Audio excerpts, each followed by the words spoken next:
Paramedics are responding to a number of calls from people who fell as a magnitude 5.7 earthquake hit near Christchurch today. The quake struck shortly after 1 p.m. local time and was initially reported as a 5.9 magnitude by GeoNet. Pictures have emerged of a cliff face crumbling into the sea at Sumner beach.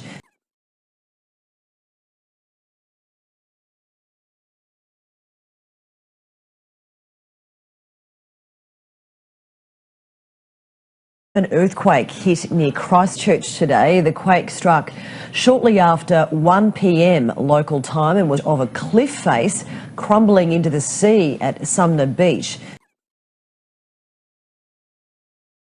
Paramedics are responding to a number of calls from people who fell as a magnitude 5.7